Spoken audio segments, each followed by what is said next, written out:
Magandang gabi po sa inyong lahat, mga kaibigan, kapatid na Erning. Kumusta po kayo riyan? Magandang gabi mga kapatid at tayo ay narito muli kapatid na Jeriel para tayo magsilbi sa ating Panginoon Diyos at sa ating kapwa-tao. Yes, ang ating pong ginagawa ay mag-share sa inyo ng aming sinasampalatayanan. Kailan pa man ay hindi namin layuning i-impose ito sa inyo, kundi i-share sa inyo bakit ganito ang aming pananampalataya at kung inyo pong nais ng tuklasin pa, ay inyo pong i-research. Tingnan nyo po kung saan namin ibinatay. At kung ito ay tama sa inyong pangunawa o hindi sampalatayanan din po ninyo, mga kaibigan. Kaya walang masamang questionin natin yung anumang itinuturo sa atin o ipinoproklama sa atin. Tanungin natin. Sabi nga yung ating natutunan, dapat nating tanungin sapagkat kung hindi, hindi tayo magpapatuloy sa pagkaalam ng katotohanan. Mai-stop tayo doon, kapatid na Erling. Kaya mahalaga yung nagtatanong. Tama po yun sapagkat ang nagtatanong ay naghahangad ng tamang kasagutan pero depende yon sa sumasagot. Merong mga sumasagot na ang binabasa ay talata ng Biblia pero actually yung gusto niyang i-inject doon sa katao na nakikinig at nagtatanong yung kanyang sariling naratibo, Ayun, kapatid na Jeriel. yun nga ang isang mga bagay.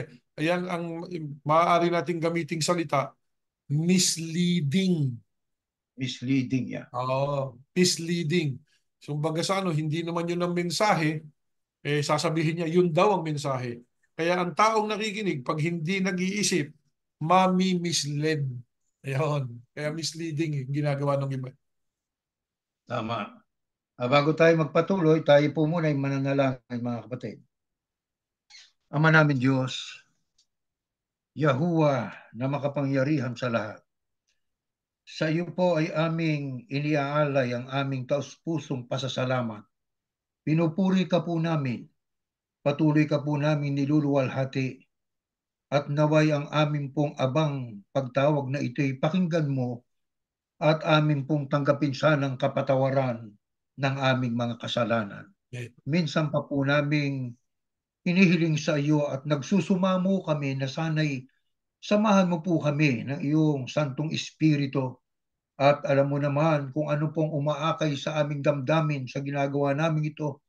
Ang ibig namin ay maramdaman ng tao at ng mga tao sa iba't ibang panig ng mundo ang pag-ibig mo, ang pagmamahal mo sa sangkatauhan sa pamamagitan po ng paghahayag ng iyong mga salita. eh, Ama Diyos, umaasa kaming lubos, hindi mo kami pababayaan. Ikaw po ang aming patnubay, ikaw ang aming magiging kasama. Ito hinihiling namin sa pangalan po ng iyong anak, ang Panginoong Yahushua na aming tagapagligtas. Amen. Amen. Gandang gabi po sa Kapatid inyo na muli. Miguel, Opo. mayroon pong mga nagtatanong sa atin, kailan ba ang wika kayo magpapagawa ng kapilya?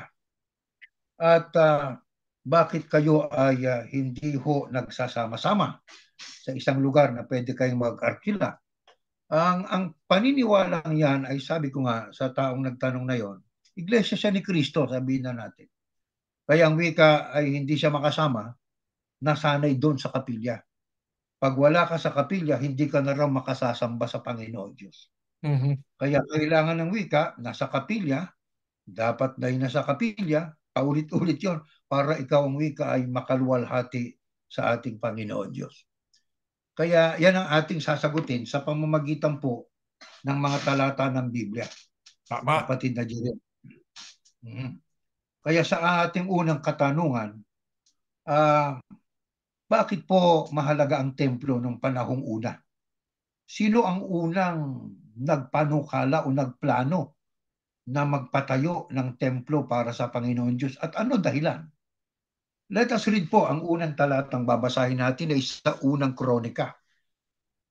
Nang nakatira na si David sa kanyang palasyo, sinabi niya kay Nathan na propeta, narito ako, nakatira sa magandang palasyo na gawa sa kahoy na sedro. Pero ang kahon ng Panginoon o ni Yahuwah ay nasa tolda lang. Mga kapatid, diyan po sa ating binasa ay ating pong natukoy na ang binabanggit po riyan ay tungkol kay Haring David, kapatid na Jeriel, Yeah. na ang sabi niya kay Propeta Nathan, si Nathan din ang kausap ni David nung siya ay gumawa ng kasalanan, di ba kapatid na Ayun, Jeriel? nung siya'y parusahan ng Diyos, ang nagparating sa kanya ng Yan, balitang parusahan siya. parurusahan siya, sinatan din. Oh, si Nathan din. Pero sa tagpong ito, ay napatawad na siya at ang kanyang na-envision sa pamamagitan ng pakikipag-usap niya kay Nathan, na propeta ng Diyos, ang sabi niya, narito ako nakatira sa magandang palasyo na gawa sa kahoy na sedro. Alam niyo, yung kahoy na sedro po isa sa mataas na uri na kahoy Yeah, nung Cedar, panahon. Cedar. Mhm. O cedar po yan. Mataas na uri ng kahoy. Pero ang sabi niya, ang kahon ni Yahuwah ay nasa tolda lang. Kaya diyan po ay naramdaman ni David na hindi angkop na ang kahon ng Panginoon ay nasa tolda lang, samantalang siya ay nakatira po sa magandang palasyo. Kaya ang totoo nga niyan pagka binasa natin ang buong kasaysayan, kahit diyan po sa kapitulong yan, ang nagplano na magpagawa ng templo ay si Haring David David. po. Pero kaninong panahon po na ipatayo talagang unang templo? Next slide po, basahin natin. Ito. Sinimulan ni Solomon ang pagpapatayo ng templo ni Yahuwah o ng Panginoon ng ikalawang buwan, ang buwan ng Zib, sa ika-4 na taon ng pag-aari niya sa Israel. Ika-480 taon yon ng paglaya ng mga Israelita sa Ehipto. Isipin ninyo kapatid na Jeriel, ang tagal pala bago na pasimulan niyang pagpapagawa ng unang templo. Mhm. 480 years mula nang sila'y mapalaya sa Ehipto. Napakatagal na panahon. Mhm. So kung iisipin po natin, ay siyempre pa, nang sila'y mapalaya, sumasamba na sila sa Panginoon Diyos Sa Pero hindi tolda. sa templo. Sa Mamaya tolda. malalaman po natin yan. Pero ang unang templo ay sinimulang ipagawa yan ni Solomon. Hindi sa panahon ni David natupad. Pero ang plano kay David, natupad sa anak niya. 480 years bago na yan. Mula nang sila'y mapalaya sa Ehipto, no? Sinabi ng Panginoon ni Yahuwah kay Solomon, kung tutuparin mo ang aking mga tuntunin at mga utos, may kondisyon, tutuparin ko rin sa pamamagitan mo ang ipinangako ko kay David na iyong ama. Maninirahan ako kasama ng mga Israelita sa templong ito na iyong ipinatayo at hindi ko sila itatakwil. Kung ang panukala sa pagpapatayo ng unang templo ay si David, kanino ho natupad po yan? Hindi sa panahon niya, panahon po ng anak niya. Ng anak nga niya ay si Haring Solomon. At yan ay naipatayo 480 years after nang mapalaya ang Israelita mula sa pagkaalipin sa Ehipto. Ngayon, tungkol po dyan, sa templo, meron pong sinabi ang Panginoon Diyos kay Haring Solomon na yon ang kanyang tagubilin.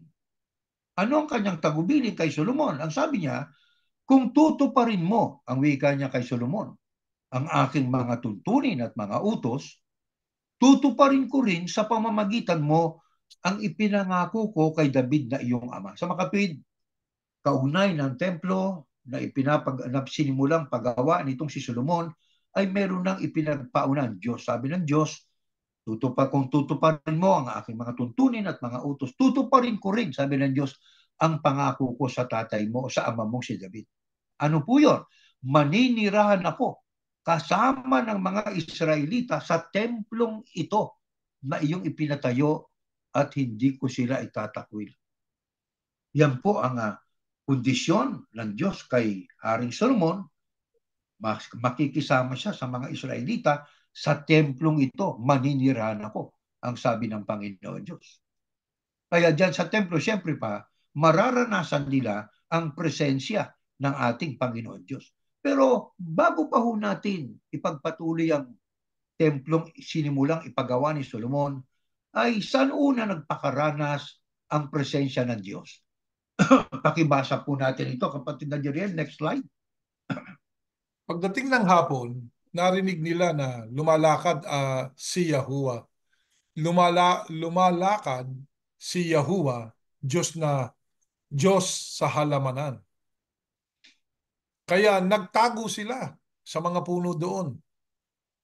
And they heard the sound of the Lord God walking in the garden in the cool afternoon breeze of the day. So the man and his wife, Adam and Eve po ito, hid and kept themselves hidden from the presence of the Lord God among the trees of the garden.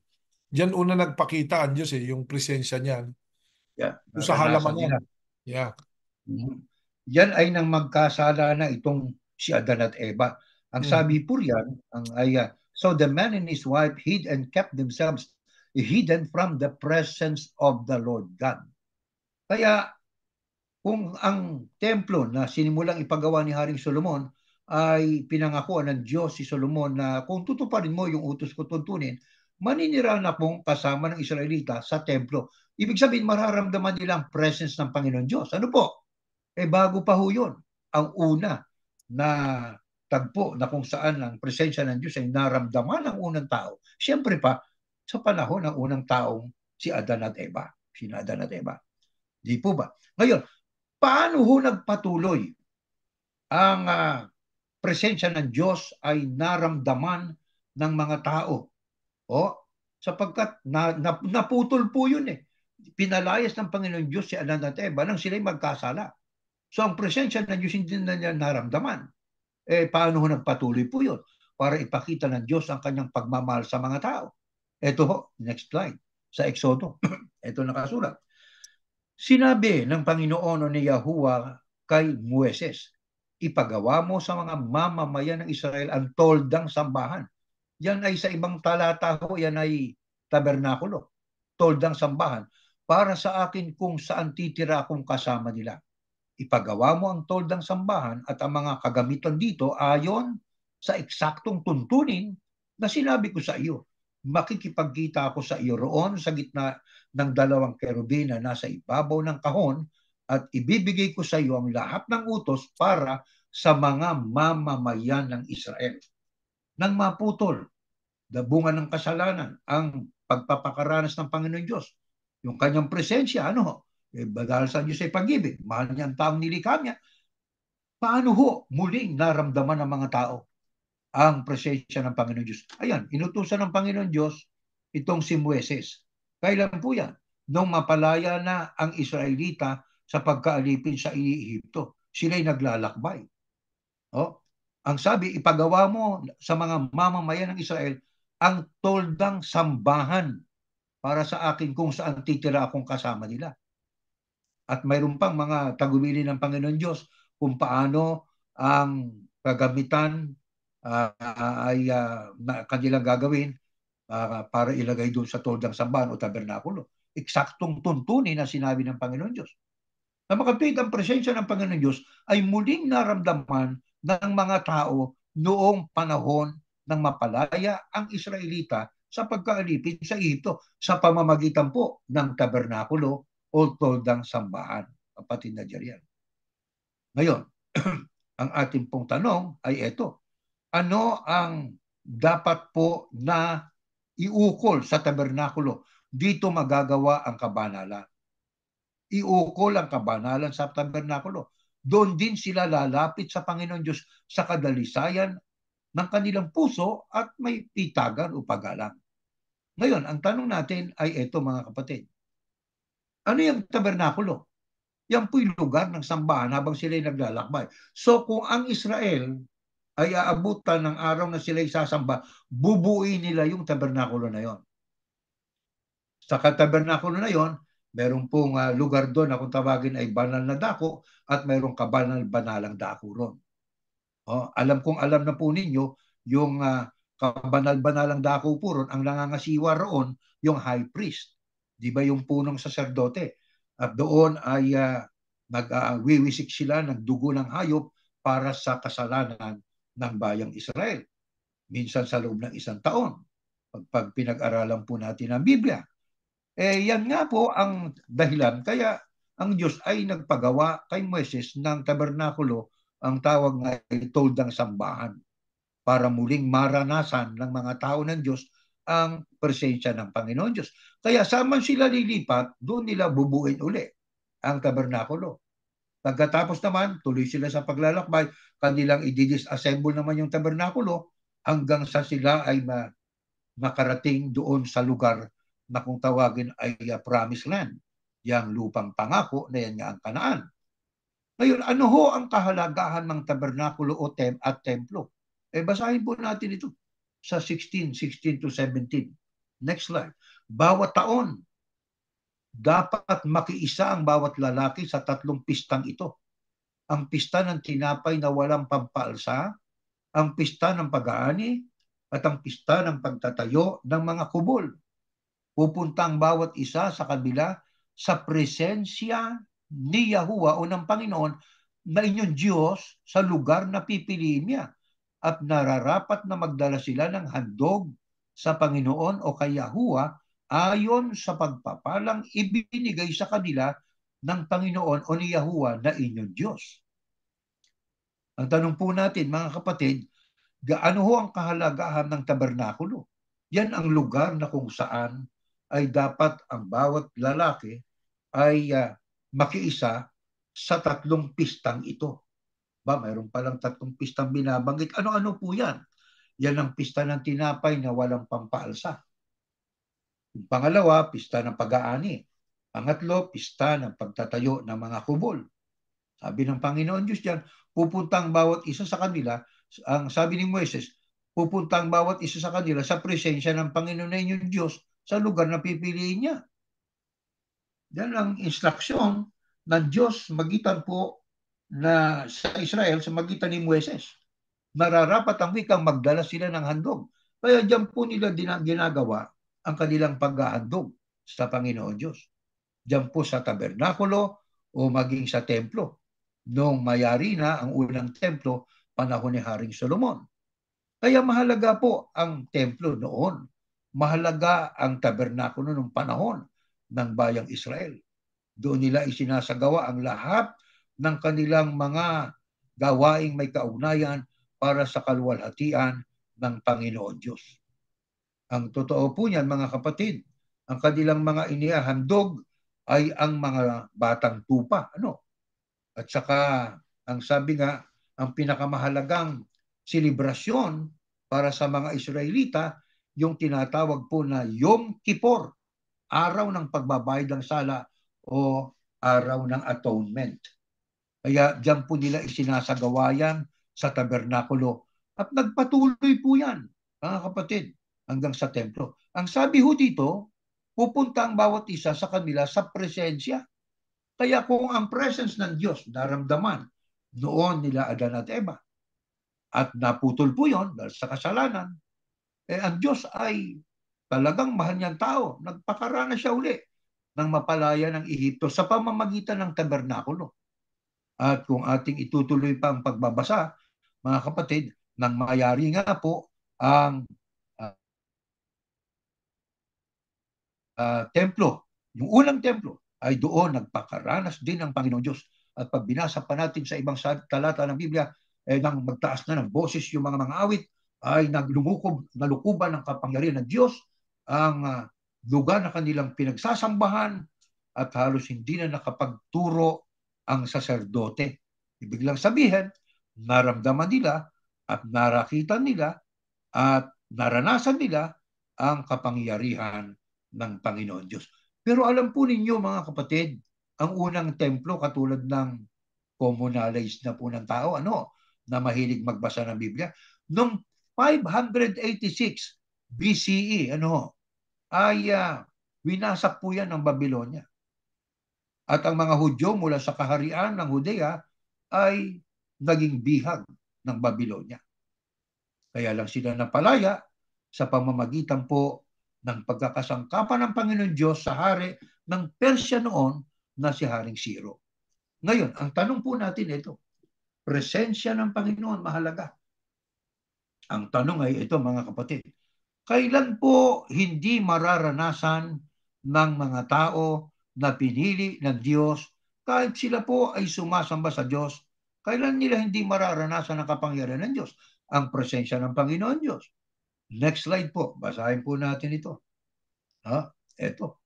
Hindi maaaring magsama ang mga Diyos-Diyusan at ang Diyos sa iisang templo at tayo ang templo ng Diyos na buhay. Alam niyo, pag binasa ho natin sa Ezekiel Kapitulo 10, binabanggit doon ang Diyos-Diyusan. Kaya pag binalikan natin ang panahon ng mga Israel noon, pagka sila po ay sumasamba sa Diyos-Diyusan at sabay ding sumasamba sa Panginoon Diyos, alam nyo, hindi pwedeng gawin yun nila. Nagawa nila pero hindi po yun tinatanggap ng Diyos. Sapagkat ang sabi nga dyan sa aklat na sinulat ng Apostol Pablo, hindi maaaring magsama ang mga Diyos-Diyusan, ibig sabihin, hindi tunay na Diyos at ang Diyos sa isang templo. Kaya kapag ka ang pagsamba pala ay nahaluan ng paganismo, pagka ang pagsamba ay nahaluan ng pagsamba sa Diyos-Diyusan, aba, doon po mag-uumpisa ng presensya ng Panginoon Diyos ay hindi na mararamdaman kahit pa ang mga sumasamba ay mga pinilit lingkod ng Panginoon Diyos. Ganyan nga nangyari po sa Israel, di ba? Pag-aralan po ninyo ang kasaysayan ng Israel. Bumalik sila sa idolatry, di ba? At ang idolatry po ay hindi lamang ang pagsamba sa mga ibang Diyos. Ito pa. Meron tayong babasahin sa inyo ayon sa Merriam-Webster Dictionary. What is the meaning of idolatry? Idolatry is a worship of a physical object as a god. Kaya pag sinamba natin ang isang bagay bilang Diyos, hindi naman tunay na Diyos yun. Idolatry po yan. Kahit na tao, ito pa sabi, immoderate attachment or devotion to something. Yung hindi nararapat na debosyon at yung ating pagtrato sa isang tao ay higit sa nararapat, yun ay nagiging Diyos-Diyosan na rin yun. At alam nyo, ang mga leader ng mga bansa, dahil sa takot ng kanilang mga pinangungunahan, alam nyo, ang mga leader ng mga bansa, basahin nyo kasaysayan, nagiging Diyos-Diyusan eh. Hindi lang yon, pati na rin po ang mga leader ng mga relihiyon. Sa Pilipinas nga po, di ba? Mayroong purong tao na siya daw ay anak ng Diyos begotten Son of God. Inagaw na yung titulong at karapatang ibinigay ng Diyos na bukod tanging ibinigay niya sa kanyang bugtong na anak. Meron pa rin mga nagpapatawag doon hanggang ngayon na sila raw ang tagapamahalang pangkalahatan. Bakit po natin binabanggit ito? Kasi mahalaga yung presensya ng Panginoon Diyos Pero kailan pa man ang ating pong pagsamba ay nahaluan na ng bahid ng idolatriya, doon na po mawawala ang presensya ng Panginoon Diyos. Bakit nga? Hindi maaring magsama ang mga Diyos-Diyusan at ang Diyos sa isang templo. Ngayon, kung gusto mong sambahin ang iyong Diyos-Diyusan, huwag doon sa templo ng Panginoon Diyos. Gumawa ka ng sarili mo. Doon ka magpasamba. Pero hindi. Sa panahon natin ngayon hindi na mamalayan ng maraming tao na ang kanilang sinasamba pala hindi na tunay na Diyos. May mga ibang tao, pag sinabi mo, ministro naman kayo ni ganito lang hindi sila papayag. Sasabihin nila, ministro kami ng Diyos. Pero ang totoo, kapatid na Jeriel, mababanggit ko ito nung tayo nandun pa sa Iglesia ni Cristo. Ang dapat na itawag sa atin, ministro nino. Yeah, ministro ng pinuno. Pinuno. Yeah. Hindi ministro ng Diyos. Sapagkat ang sinusunod natin dyan, hindi naman ng Diyos Siya. Di ba? Siya ang sinusunod natin Pero sabi, yun daw ang gusto ng Diyos. Alam nyo, Aba, isang magandang istorya, kapatid na Erning. mhm, Hanapin nila yung kwento ni Dagan. Dagan. Parang pag yeah, binasa mo sa Tagalog, dagan. Yun dagan, yeah. nangyari. Sabihan niya ng ating Diyos, ganito. Sabi, ganito. Yun, sunod naman yung mga tao. Tapos natanong-tanong siya. Buti napapasunod ng mga tao. Sino ba si Dagan? Ako rin yun, sabi niya. Sinabi niya. Yun ang Totoo, kanyang nabasa ko response. niya. Yeah. Yeah. Kaya ang Kaya, tayo sa Iglesia ni Cristo, sabi natin, ministro tayo ng Diyos, pero talaga ba talagang ministro tayo ng Diyos? Dahil kung ministro tayo ng Diyos, kung ang pinuno natin, ang itinuturo, hindi na sa Diyos, kukwestiyonin natin eh. Nakita nyo? Eh meron pa nga silang salita eh, yung pinuno nila, yung tagapamalang pangkalahatan nila, ano sabi? Kapag kaanya, iba sa itinuro sa atin sa loob ng iglesia, hindi na sa Diyos. Yun ang sabi niya. Di ba? yeah, Pag iba daw doon sa itinuro sa loob ng iglesia, hindi na raw sa Diyos. Eh, totoo yun. Kung ang itinuro nyo doon sa loob ng iglesia, eh yung aral ng Diyos.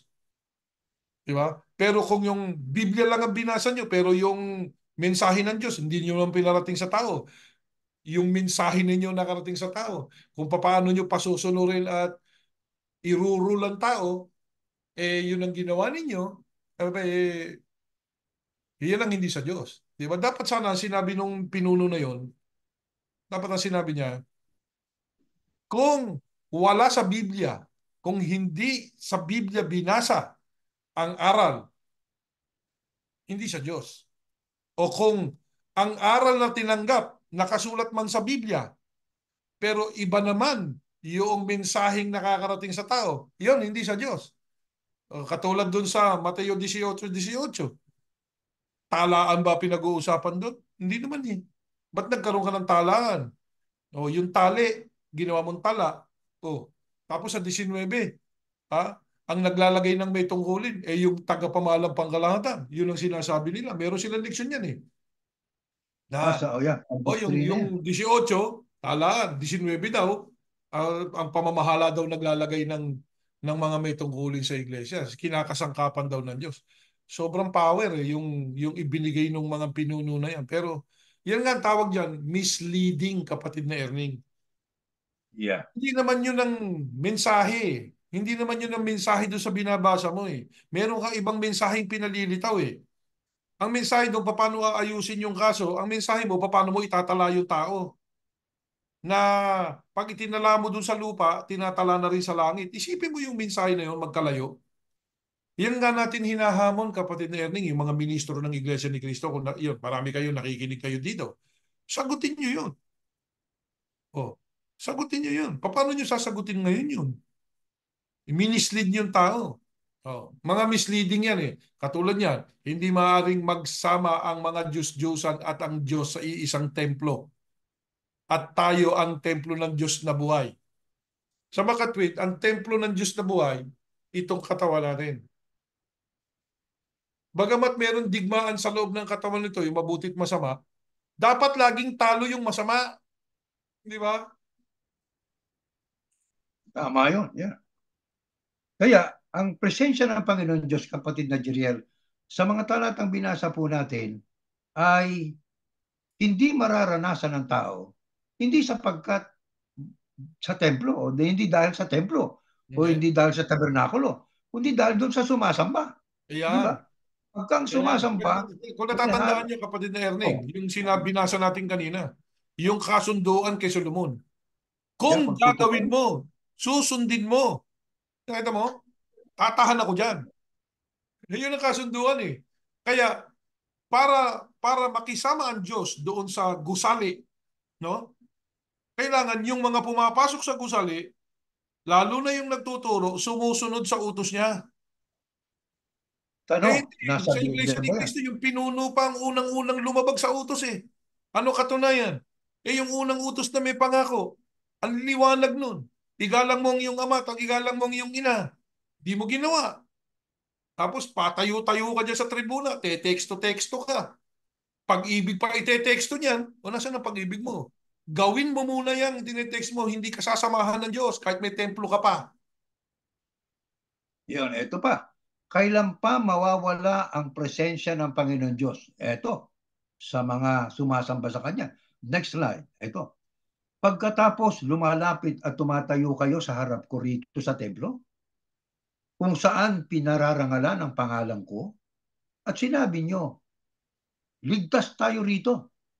At pagkatapos ginagawa na naman ninyo ang mga gawaing kasuklam-suklam, bakit?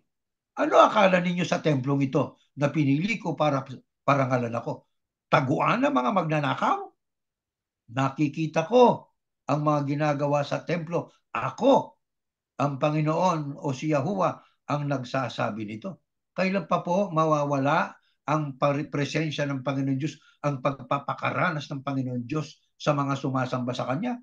Kapag kayong sumasamba, kapatid na Jeriel, samba ng samba, pero ang gawain naman ay kasuklam-suklam. Suklab. Yan. Oo, tapos sasabihin niya, ligtas tayo rito. O, bakit? Nasa loob tayo ng templo. Kaya nung sabi ng Panginoon Diyos, bakit? Ano akala ninyo sa templo ito? Na pinili ko para parangalan ako. Taguan ng mga magnanakaw? Nako, yan ang tanong natin ngayon. Bakit to merong ganong isipan yung mga tao, lalo na yung mga nariyan sa iglesia na yan? Kasi nga, na-mislead. Oh yes. Na-mislead kasi. Napapaniwala sila sa isang bagay na hindi naman totoo. Kasi ang isang bagay, kahit kasinungalingan, kapatid na Erning, pag pinaniwalaan ng tao, nagiging totoo para sa kanya eh. Oh yes. Ipaglalaban ng Okay, patayan yan. paglalaban niya yun eh. Pero ang tanong natin ito eh, yan bang sinasampalatayanan niyo at pinaniniwalaan ninyo? Alam mo, pag-usapan natin, huwag na tayong lumayo. Kasi mga dati kaming iglesia ni Cristo. Kaya pag-uusapan natin dito, lagi iglesia ni Cristo. Ha? Ah, tatanungin natin yung mga miyembro, naintindihan ba naman talaga ninyo ang doktrinang itinuro sa inyo? At talaga ba namang sinuri ninyo? Ano ba yung salitang ginamit na ni Solomon noon, kapatid na Erning? Usisa. Ayun, Masisa. inusisa ba ninyo yung mga doktrinang itinuro? Kami ni kapatid na Erning, kaya wala na kami dyan, nag-usisa kami. Kaya ngayon, yung pinuno dyan, ano sinasabi? Kapag hindi niya itinuro sa atin sa iglesia, ha? Hindi na sa Diyos. Yan ang sabi niya eh. Oh, Mm-hmm. bakit? Yung bang itinuro nyo sa iglesia, sa Diyos, sa simula pa lang. O yun ang unang tanong. Yung talaan, kaisa sa eleksyon, ang Diyos ba may sabi nun? O, pagpapatayo ng mga kapilya, ang Diyos ba may sabi nun? Iniutos ba ng Diyos, magtayo ng mga kapilya? At meron pa kayong tinawag na templo. Isipin nyo kapatid na Erning ang pagtaliwa sa Diyos, ano? Ang sabi at diniklara ng Panginoong Yahusha at ng Panginoong Yahuwah, kayo na yung templo, ito templo. Tapos nagpagawa ka ng building, ang tawag mo templo. Kaya magagalit talaga ang Diyos sa iyo. Nagdeklara na sa panahon ng Panginoong Yahusha, ang templo ay ang tao. Ang dapat linisin ay ang ating pamumuhay. Dito tatahan ang Panginoong Yahusha at ang Panginoong Yahuwah. At nagsalita pa ang Panginoong Yahuwah, maliwanag, hindi ako tumatahan sa bahay na gawa ng kamay ng tao. Ano doon ang hindi nyo maintindihan? Ba't kayo patayo ng tinatawag nyong templo, kapilya, katedral? Ginagaya nyo lang naman ng Katoliko eh. Ha? Ginagaya nyo lang. Property, ang tawag nyo, mehoras. Kanino mehoras yan? Ang sabi pa nila, kapatid na Erning, Oh. inihandog ito sa Diyos. Oh, Hindi na kanila. hindi pala sa inyo yan. Sa Diyos na pala. Di ba? O ito pa, ang doktrina ng Iglesia ni Cristo. Pag nagbukod niya ikaw at nagsimpan, kanino mo itinatalaga yung binubukod mo at isinisimpan mo? Para sa Diyos na yon. Para sa Diyos yun. Ano ang tagubiling mahigpit noong tagapamahalang pangkalahatan nila? Ang Huwag mahigpit na gagalawin. doktrina. Kapag nagbukod ka at nagsimpan, huwag mong gagalawin yan. Bakit? Hindi na sa'yo yan. O, pag ginalaw mo, ninanakawan mo ang Diyos. Yan ang sabi. Sa mga kapatid, pag Oo. ang bagay ay tinalaga na sa Diyos, tutol ba tayo doon, kapatid na Erneng? Pag Hindi. itinalaga Hindi na sa tayo Diyos, tutuloy. hindi na sa atin? hindi tayo tutol doon. Hindi, Sang-ayon tayo doon. sang-ayon kami dyan, ha? Sang-ayon kami dyan. Pero ito tanong namin sa inyo. Kung totoo na sinusunod ninyo yan, lalo na nung tagapamahalang pangkalatan ninyo, bakit pumipirma ka o nagpapapirma ka sa isang kapilyang ibinebenta nyo? Kala ko ba sa Yan Diyos ang yan? tanong. Inihandog nyo na sa Diyos. Ba't nyo ibinenta? Sige, sagutin ninyo. Hindi na pala iyo eh. Ba't mo Hindi na pala ibinenta? sa iyo, binenta mo. Diyan mo makikita, misleading yung mga doktrinang ipinakakain sa mga tao. Kaya kami naririto para yan po'y kalimbangin. Sabi nga oy, tatanungin namin yan. Uusisain namin yan. Bakit? Marami kaming kaibigan na riyan at sila'y nakikinig din ngayon sa amin. Marami kaming mga kamag-anak na nariyan. Na na-mislead mo rin. Kaya ang ating usapan dito, doktrina. Sabi mo, pag ibinukod na para sa Diyos, huwag gagalawin. Oh, bakit? Sa Diyos na eh. Inihandog mo na sa Diyos eh. Yung pa lang eh, binukod na eh. Di lalo na yung kapilyang inihandog sa Diyos. Isipin mo Kaya yan. nga, O ito pa isang dedication tanong yan. yan, isa pang puntos. Sabi nyo, yung ibang relihiyon, hindi sa Diyos. Sa Diablo. Ba't Diablos. binibili nyo yung kapilya nila? Ano po yung tanong? Binibili nyo yung Nako, kapilya nila, tapos pinipinturahan nyo, nire-repair nyo, inihandog nyo sa Diyos nyo. So yung kapilya ng Diablo, kinuha nyo, pininturahan nyo, inirenovate nyo, inihandog nyo sa Diyos. Yung ba ginagawa nyo? Masasakit na pakinggan itong mga tanong namin pero kailangan itanong eh. Bakit? Sapagkat marami ka nang na-mislead na tao. Dapat gumising. ebidensya. At salamat sa Diyos na si Yahuwah, kapatid Erning, sapagkat napakarami rin nung nagigising ng programang ito. Napakarami nung sumusulat sa atin, nagtatanong eh. Ayaw, hindi natin babanggitin ang pangalan nila, Hindi. siyempre. At Sapagkat aapihin nyo eh. Kaya mapapasampahan dyan sila. sa inyong relihiyon ngayon, gaano karami ang naniniwala na ang pangalan ng Diyos ay si Yahuwah? Yun ang sinasampalatayan nila. Si Yahushua ang pangalan ng Kristo. At patuloy na nakikinig sa mga programa na ito. Palihim sa inyo. Bakit? Kasi inuusig nyo eh. Natutupad yung nakasulat. Di ba, kapatid na Erning? Uusigin Totoo eh. yun. Dahil sa katwiran. Katwiran ito eh. Hindi ito paninira. Ito yung katwiran. Ito yung tabak na mas matalim pa sa tabak na dalawa talim. Tatagain ka nito. Huwag mo Salita ng Diyos. personalin sapagkat hindi ito personalan. Ito'y aral. Ano ba talagang gusto ng Diyos? Hindi yung mali ka, tama kami. Hindi. O tama kami, mali ka. Hindi po yan. Ano ito? Ano tama? Yan ang ating tinutuklas.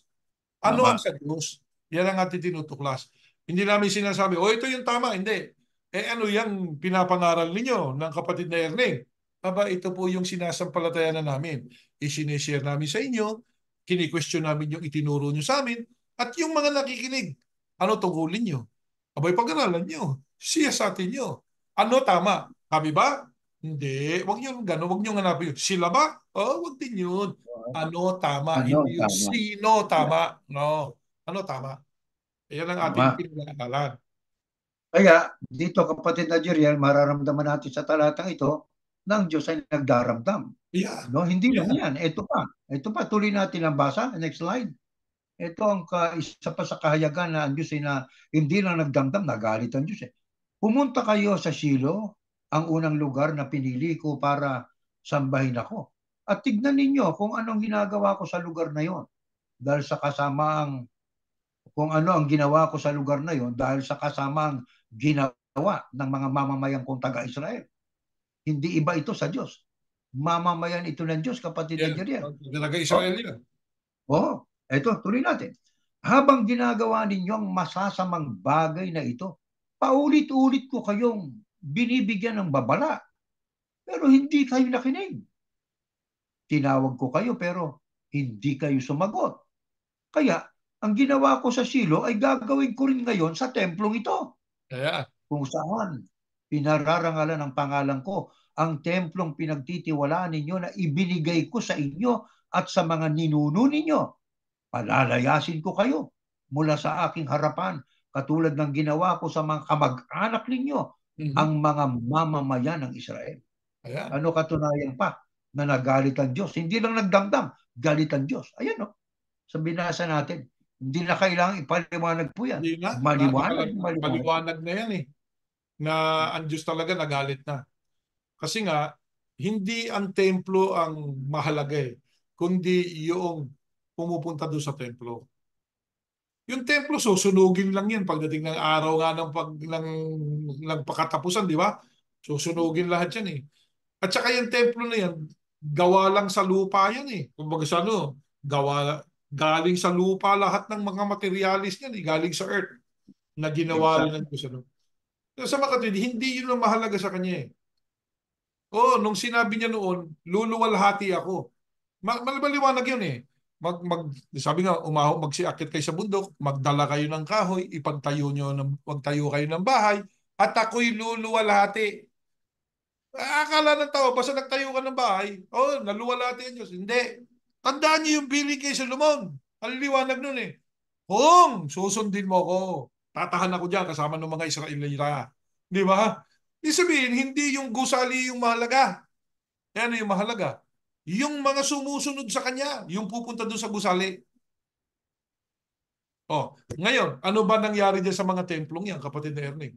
Sa templo na yan na Aba, yung, pinag-usapan yung, natin. yung unang templo, winasak yan ng Babylonia. No? Tapos, 586 BCE, aha, winasak yan. Kaya yan ang sabi ng Panginoon Diyos. Ayan, no? Kaya ang ginawa ko sa Shilo ay gagawin ko rin ngayon sa templong ito. kaya, Ayan ang sabi pinawasak pa niya. ng sa 15, palalayasin ko kayo. Mhm. Kaya yung mga sumasamba ang mahalaga eh. Yung templo, hindi natin pwedeng i-disregard. Mahalaga din po yun eh. Pero ang mas mahalaga, yung sumasamba ron. Yeah. Ha? Iyan Yung yung sa sumasamba panahon ron. yan ng Israel. Ha? Oo, panahon ng Israel yan. Tandaan natin, hindi natin panahon yun. Panahon ng Israel, ganong kahalaga ang templo sa Diyos. Mahalaga sa kanya yun. Luluwalhati nga siya, pero may mga kondisyon para siya lumuwalhati doon sa templo na yon na itinayo ng mga anak niya o ng Israelita. May kondisyon na ibinigay ng Diyos. Pero, winasak nga yun eh. Nawasak. So, lahat ng bagay, pinahintulot ng Diyos. So, napahintulot niyang wasakin yun. Ngayon, pagkatapos ng mawasak yung kapag na Ernie, naitayo ba uli? Yun ay naitayo uli noong panahon na sila ay mapalaya mula sa pagkabihag sa Babylonia. Yun yung Second Pero Temple. ang nagbigay na ng pahintulot sa kanya ay hindi na po taga Babylonia eh, di ba? Hindi na, isang hari din ng isang lugar sa Oo, Persia. Yun si Persia na. Haring Yung Iran ngayon, uh, Iran, di ba? Yung Iran Iran ngayon. ngayon. Kaya Mm-hmm. ang pangalan ng hari si Ciro, di ba ba? Si Ciro yun. Si Ciro. So, pinahintulutan yon. Sino ang sumulat nun? Yun, kung inaihayag yun. Si Hagay, kung natatanda natin. Ngayon, sa Iglesia ni Cristo, ginagamit si Hagay. Masyado naman luman-luma na yan ginagamit ng Iglesia ni Cristo para magtayo ng templo. Isipin mo, gagamitin yung magsiahong kayo sa bundok, Hindi magtayo naman kayo sila ng bahay. inuutusan dun eh. Oo, Hindi sila iniutos inuutusan yun dun ng sa Iglesia. Israel. Israel ang Kasi inuutusan nga, doon. itong mga kasama natin, ng mga kaibigan natin sa Iglesia ni Cristo, misleading kayo eh. Hindi naman iniutos sa inyo, ginagawa nyo. Yun namang utos sa inyo, hindi nyo ginagawa. Sabi nga eh, may Yan sa partikular na problema rin. kautusan para sa inyo eh. Para sa tao, para sa atin ngayon. Sa panahon noon, partikular yung kautusan na umakyat sila sa bundok, magtayo ng bahay na iluluwalhati ng Diyos. Yun yung i-reconstruct uli, i-rebuild uli yung temple eh. Si Hagay Yes. na nagsulat nun. So rebuilding yun. Yung magre-rebuild sila. Kanino utos yun? Utos yun sa Israel. Bakit yung Iglesia ni Cristo, nagpapanggap kasi yung Iglesia ni Cristo, sila daw yung Israel ngayon eh. Isipin mo? Israel sa pangako. Yeah.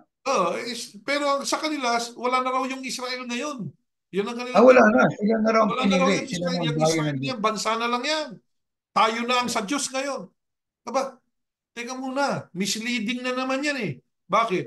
Basahin niyo yung nakasulat. Pagbalik ng Yahusya, sa araw ng paghuhukom, saan siya bababa? Yun ang unang tanong. Sa Kayo ba ang Jerusalem, sa babalikan? Uli. Hindi kayong babalikan Ayun. eh. Kasi yung sa kanya, hindi niya na kailangan balikan kapatid na Erning eh. O, kasama niya na eh. Kasama niya nga babalik eh. Bakit? Kinuha niya yun eh. Sa unang Ni-rapture niya yun. pagkabuhay eh, sa rapture, kinuha niya nga eh. Kaya pagbalik niya, kasama niya babalik yun. Pero sa Iglesia ni Cristo, sila yung babalikan sa araw ng pag-uukom. Sila daw yung idideklarang tupa. Magulo, doktrinang yan. Kaya, Misleading yan. Yeah. na-mislead po ang maraming tao, kapatid na Erning. Tama. Ngayon, kapatid na Jeriel, ano ang kahayagan na ang Panginoon Diyos ay sobrang nagdamdam dyan sa Israelita na yan? Mhm. Oh, may templo na sila, pero ang mga sumasambang Israelita, ang sabi nga riyan, ayan, Yeah, habang ginagawa ninyo ang masasamang bagay na ito, yeah, paulit-ulit ko kayong binibigyan ng babala. Ganon ang Diyos sa Israel eh. Pero hindi kayo nakinig. yeah. Tinawag ko kayo pero hindi kayo sumagot. Kaya ang Diyos ay sobrang nagdamdam. Kaya ano ang bilin niya kay Propeta Jeremias? Next slide po. Ito ang bilin niya. Sa 7:16 to 18. Ito nakasulat. Pakinggan po natin, mga kapatid. Next slide. Kaya Jeremias, huwag kang mananalangin para sa mga taong ito. Mhm. Itinutuloy lang natin yung mga bersikulo na yan. So yung Yeah, mga taong tinutukoy dyan, yung sumasamba sa templo ng mga Israelita, bayan ng Diyos yeah. yan, mamamayan ng Diyos. Ang bilin ng Diyos kay Jeremias na propeta, huwag kang mananalangin para sa mga taong ito, huwag kang magmamakaawa o humiling sa akin para sa kanila Yeah. dahil hindi kita pakikinggan. Hindi mo ba nakikita ang ginagawa nila sa bayan ng Huda at sa mga lansangan ng Jerusalem? Ang mga kabataan ay nangangahoy, ang mga ama ay nagpapaningas ng apoy, ang mga babae ay nagmamasa ng harina para gawing tinapay para sa reyna ng langit. Diyos-Diyusan yan ah. O di ba? Yeah. Diyos-Diyusan, reyna ng langit. Isipin mo, ang mga kabataan nangangahoy, ang mga amay nagpapaningas ng apoy, ang mga babae nagmamasa ng harina para gawing tinapay para sa reyna ng langit. Naghahandog din sila ng mga inumin sa ibang mga Diyos para galitin ako. Yeah. Kaya anong katunayan? Galit ang Diyos sa Yeah. Israel. Hindi dahil sa templo, sa dakong pinagsasambahan, kundi dahil doon sa sumasamba. Ang sabi niya ng Diyos kay Jeremias na propeta ng Diyos, huwag kang mananalangin para sa kanila, huwag kang magmamakaawa para sa kanila, dahil hindi kita pakikinggan. Sabi ng Panginoon Diyos. Isipin mo, ang mga ginagawa nila na pagpapakahirap, mangahoy ang mga kabataan, nagpapaningas ng apoy yung ama, ang mga babae nagmamasa ng harina para gawing tinapay para sa reyna ng langit. Di para sa Diyos-Diyusan yan. Hindi lang yan. Naghahandog din sila ng mga inumin sa ibang mga Diyos. Ano ba ang idolatry? Pag sumamba ka sa hindi tunay na Diyos, idolatry po yun. Ayan ang ginawa ng bayang Israel. Kaya naggalit ng sobrang Panginoon Diyos. Binili na ng propeta niya, huwag kang mananalangin para sa kanila. Ganyan din ang nangyayari ngayon Yeah. sa mga kapatid natin. Hindi hindi reyna, hari. Oh, yeah. Sa Naghahari-hari hari, yan. Bagay, meron din palang reyna diyan, ano? may reyna. Pero merong hari, merong naghahari-harian, merong reyna rin ng langit. Pag gumagawa sila ng ano, ng yung kanilang pagsamba, pag may na-accomplish nga, sino pinapasalamatan? Oh, yeah. Hindi na ang Diyos. Hindi na ang Diyos yung pinasasalamatan. Laki-laki pa nung tarpulin. Eh. Salamat Pangalan ng po. tao. Oh, di ba? Kapatid na. Alam nyo, ayaw namin banggitin yung pangalan na yan. Sapagkat una, sikat pa yan. Eh. Sikat naman na sa inyo siya. Pero hindi na natin kailangan banggitin. Alam natin kung sino tinutukoy natin. Yan ay isang relihiyon na pinanggalingan namin. Yan ang dating relihiyon na niyapos din namin. Yung Iglesia ni Cristo. Hindi masamang banggitin kayo. Bakit? Sapagkat binabanggit din ninyo ang iba't ibang mga iglesia. Hindi namin kayo sinisiraan. Ang sa amin, kung talagang totoo ang doktrinang ipinangangaral ninyo, masasangga ninyo ito eh. Hindi ba kapatid na Erneng? Oo, Masasangga kaya. ninyo ito, masasagot ninyo ito eh. Totoo, ha? Pero hindi Maliit nyo lang, ha? masasagot kapag ang doktrina pinilipit nyo eh. Di ba? Katulad niyan, tayo ng kapilya. Nagpapaligsahan pa. Yung tatlo. Tatlo yan eh. Tatlong mga pinuno. Mas marami daw yung naitayo nung isa kaysa doon sa kabila. Nagpapaligsahan pa eh. Di ba? Yan ang nangyari. Una, higit sa lahat, Hindi naman natin kailangan magtayo na niyan. Ang unang iglesia sa mga nakaraan nating pag-aaral, may handugan din. Pero para itayo po ba kapilya, kapatid na Erning? Magtayo No, ba ng hindi. Para templo? tulungan yung mga kapatid. Yeah, May para tulungan yung mga nangangailangan. kapatid. Pero sila tumutulong daw. Ba't hindi yung mga kapatid tinutulungan nyo? Kung sino-sino tinutulungan nyo. Pupunta pa kayo sa Oo. ibang bansa para di umano'y tutulong kayo. Isipin mo pati police department tinutulungan. Hindi ba kayabangan Ganun yun? yan. Dito sa Amerika, police department tinulungan. Fire department Fire tinulungan. department Uy, yan. brother, may budget ang gobyerno ng Amerika dyan sa mga yan. Hindi May nila layon kailangan yung sila. tulong nyo. Pero May kulay pagyayabangin eh. yung pagtulong. Yeah. Maaaring may kulay ang pagtulong nila. Makulay. Makulay na daigdig, sabi nga Kulay. eh. Yan. May kulay. May layunin sila. Mhm. Kaya ang tinutulungan ay kapulisan. Yung mga may kaya ang tinutulungan, yung may budget. Yeah. Di ba? Hindi tinutulungan Bataan yung yung puntahan, mahirap. tulungan. Tulungan yung mga mahihirap niyo mga kapatid sapagkat yan naman ang purpose talaga. Yung bali ba, binabasa nila talata, unang Korinto, ayan ay panahong Kristyanismo sa unang iglesia. Yayamang binabasa din lang ninyo, ang talatang yan.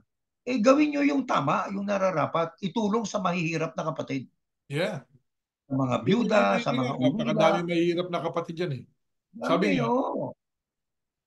at isa pa, kasi nga, nung umpisa eh, no?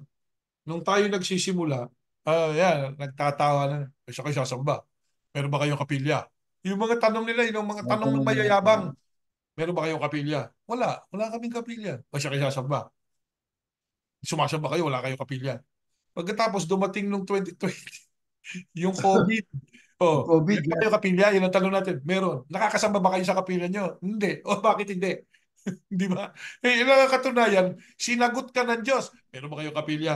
Ang sabi ng Diyos, hindi naman nyo kailangan yan eh. Dahil kayo templo. Ang mahalaga, yung pupunta sa templo. Kung saan man kayo Tama. magtitipon, yun ang mahalaga.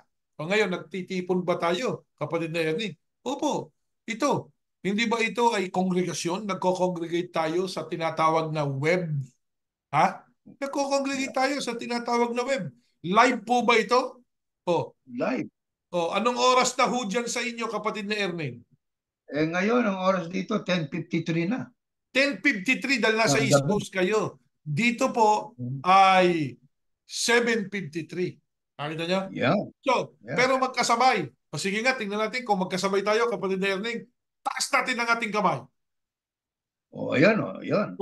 Magkasabay ito. Talagang Talagang isang time lang live kami. ito, live. Di ba? Live. Isang time lang. Nagkako-congregate kami. Kaya, Yeah. sa teknolohiya ngayon, pwedeng mag-congregate. Di na kailangan yung magsasama-sama sa kapilya. Doon sa kapilya nga dyan eh. Di ba dyan ako ministro tayo, kapatid na Ernie. Ha? Mhm. Sino inaayos natin dyan? Di yung mga may tungkulin nila. Di ba? Maaway dito, chismis dito, chismis doon. Yun ang nangyayari dyan eh. Kasi nga, laging magkakasama. Nandiyan na yung kung ano-ano nagaganap. No? Diyan sa iglesia nila. Kaya, ang sa Diyos ang mahalaga, ito. Malinis ba itong templong ito? Hindi yung templong gusali sa panahon natin. Mahalaga yun sa panahon noon ng Israel. Pero nung itayo yun, may kondisyon ng Diyos. Titira lang siya doon, mananahan lang siya doon, makikisama lang siya doon sa templong gagawin mo, Solomon, yun sabi ng Diyos, kung susundin mo mga iniuutos ko sa iyo. Tama. Pakita niya? Kaya ang tanong natin, kapatid na Jeriel at mga mahal na kapatid, sa ginawang ito ng Israelita, yan, dyan sa binasa po natin, na sila'y paulit-ulit na binigyan ng babala ng Panginoon Diyos, pero matitigas ang ulo. Samba ng samba, ayaw naman magbagong buhay. Samba ng samba, ang sinasamba ay Diyos-Diyusan. May mga relihiyon ngayon na hindi nga nila namamalayan, sumasamba na rin sila sa Diyos-Diyusan eh. Di ba? Kapag ang pagtingin nila sa kanilang leader, kapatid na Jeriel, higit sa nararapat. Ito naman kanilang leader, lumaki ang ulo. Para na rin Mhm. siyang Diyos-Diyusan. Para na rin siyang hari. Ayun Yeah. Reyna ng langit. Siya ay tagapamahalang pangkalahatan. Nakakapag-alis ng pangalan sa langit. O di para siyang hari ng langit. O di ba? Yeah. Isipin Nakakapagtala mo, siya ng pangalan sa lupa. Di siya ay hari ng langit at lupa. Aba, Grabe, grabe ang tindi ng kapangyarihan nun. Yan, mahirap Ngayon, nga sagutin yan eh. Kasi action nila yan eh. See, you can never deny your action. Sabi nga, nakikita sa kanila action mo yon. yan eh. Kaya kapatid na Jeriel, sino ang sinasaktan ng mga Israelita sa kanilang ginagawang kasamaan bagamat sila'y samba ng samba sa Diyos sa templo? Ito, next slide. Ito, sa 1921, pero ako nga ba ang sinasaktan nila? Sabi ng Diyos kay Jeremiah. Hindi. Hindi. Ang sarili nila ang sinasaktan at inilalagay nila sa kahihiyan. Kaya ako, ang Panginoon Diyos, ay nagsasabi, ipapadama ko sa lugar na ito ang matinding galit ko sa mga tao, mga hayop, mga puno, at mga halaman. Ang galit ko'y parang apoy na hindi mapapatay ng kahit sino. Sige, kunin na lang ninyo ang inyong mga handog na sinusunog at iba pang mga handog at kainin na lang ninyo ang karne. Sabi ng Diyos, galit na galit ang Diyos eh. Ako, ang Panginoon, si Yahuwah, makapangyarihan, ang Diyos ng Israel, ang nagsasabi nito. Ayan. Sipin ninyo ang Matinding sino ho galit na ang yun. sinasaktan nila. Nitong mga Israelitang samba ng samba sa Panginoon sa templo, pero ayaw namang magbagong buhay. Sumasamba sa mga Diyos-Diyusan. Ang sabi, pero ako nga bang sinasaktan nila? Sabi ng Diyos, hindi. Sino sinasaktan nila? Sarili nila ang sinasaktan at inilalagay nila sa kahihiyan. Naalala ko tuloy yung 100 years na celebration sa Iglesia ni Cristo. Imbis na sila'y lumigaya, nalagay tuloy sa kahihiyan eh. Bakit kapatid na Jeriel? Natupad yung nasa Isayas eh. Yeah. Kapitulo 24. Ang niluwalhati at ang kanilang binigyan ng glorification o ng kanilang pagpupuri ay hindi ng Diyos ng Israel. Yeah. Nauso na yung I am one with ganito, I am one with ganito, I am one with ganito. Yun ang kanilang pinuri. Sila'y lumikha ng awit para doon sa one with ganito. Makikita mo, Kaya meron pa sabi, silang mga awit, umaawit habang lumalakad yung kanilang pinakahari. Ha? oh, Kikimay-kamay habang umaawit naman yung mga kabataan. Sabi nga mag-isip kayo. Dapat ang awit, pagdating sa relihiyon, para sa Diyos. Sa righteous one. O sino yung hinaawitan nyo? O, di ba? Righteous ba yung taong yan? Ha? Righteous ba yan? Ito kapatid na Ernin, subukan yan dito, magsabi ng ganyan. Dito, sa bansang ito. Pag hindi, may kinalagyan siya eh. Di ba? Yung gagawin, sigurado yun. sasakwalin mo yung pangkarapatan pantao, lalo na yung karapatan pangreliyon.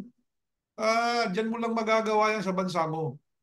Diyan. Pero dito sa Amerika, hindi mo magagawa yan. Takot mo lang. Di ba? Yan lang yan eh. Bakit? Eh, may kalalagyan ka ba? Hindi ka idemanda eh. Di ba? Yan ang mangyayari Totoo sa yun. iyo. Pwede kang kasuhan. Bakit? Labag sa konstitusyon yan eh. Di ba? Yung pinipipilan yung mga tao. Oh. Sabi Totoo nga, yun. mislead mo yung tao eh. Ito ang claim ha. Kami lang ang totoo. Misleading yan eh. Subukan kaya ng Coca-Cola yan. Nasabihin ng Coca-Cola Bottling Company, ito lang ang tunay na soda. Yung iba, hindi totoo yan. Kami lang ang totoong soda. Ba? Magagalit ang Pepsi. Magagalit. Pepsi Cola, sabi Magdidimanda na. Pepsi. Ano ba yung claim mo? Ha? Nagki-claim ka nang hindi mo naman kaya. Sabi nga, unfounded claim yan. Yeah. Hindi mo pwedeng ito lang ang totoo. Naku, kaso yan dito. Di ba? Yung ito lang ang totoo, kami lang ang totoo, kami lang ang maliligtas. Misleading yan eh. Misleading yung mga sinasabi na yan. Kaya kung merong relihiyon na ganyan lang itinuturo, aba, yung mga miyembro, mag-isip kayo. Ganyan din yung ano rito, yung ibang mga relihiyon eh. Ganyan din ang sinasabi. Sila lang ang totoo. Ito lang ang tama. Ha? Lahat naman kayo nagki-claim lang eh. Pero lahat kayo nagmi-mislead ng tao. Yan lang yan eh. O, ang Ganun lang Katoliko, yun. Kaya, kapatid na yan eh. Pag tinanong mo ang oh, Katoliko, ang tunay na iglesyang itinayo ng Kristo ay ang Iglesia Katolika. Tutol doon Tama yung yun. mga iglesia ni Cristo. O ano ngayon, kung tumutol kayo, yun ang pananampalataya nila. Di ba? Yeah. So, Hanggang ngayon. claim. Misleading na claim. Unfounded claim. Kayo niya. Ano daw ba ang claim natin? Ang aming pananampalataya, ang kaligtasan ng tao, dalawang bagay. Sa dugo ng Kristo at yung sa dulo, yung maliligtas dahil sa dugo ng Kristo, ha, ira-rapture yun. Yun ang kaligtasan nila. Yung iba na hindi kay Kristo, kaya harap yun doon sa hukuman ng Diyos, yung white throne. No? Pagharap doon, bubuksan yung mga aklat. Ano pong aklat yun? Yung aklat na gawa mo. Patutunayan mo doon. Karapat dapat ka pang pumasok doon sa bayang banal. Doon. So, may kaligtasan pa rin. Hindi kami nagkiklaim. Kami lang. Yung ang ministro ng iglesia dyan, meron pa pala daw ano. Sabi, meron pa palang second chance. Di ba? Yan ang sinasabi mo, brother. Second chance. Meron. Sapagkat ang Diyos, laging nagbibigay ng chance. Ikaw lang naman ang hindi eh. Kayo lang ang hindi. Kaya sa inyo, pinasasamaan nyo pa nga ang Diyos eh. Isipin mo ang Diyos hindi magbibigay ng chance para sa inyo. Wag natin gawin yun. At yung mga naniniwala sa sinasabi nila, magkano naman kayo? Di ba? Bago kanyo paniwalaan. Alamin na ninyo. Totoo ba sinasabi nito? O nagkiklaim lang to? O nagmi-mislead ito? Kami, questionin nyo. Yung dalawang ministro yan, si kapatid na Jerry Neves at Ernesto Elizaga, baka nagmi-mislead din yan.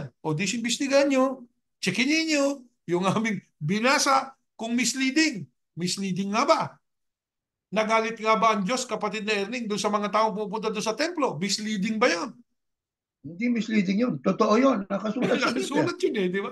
Ito, katunayan, no? Sabi ng Panginoon Diyos, sige, kunin na lang ninyo ang inyong mga handog na Hmm? sinusunog at iba pang mga handog.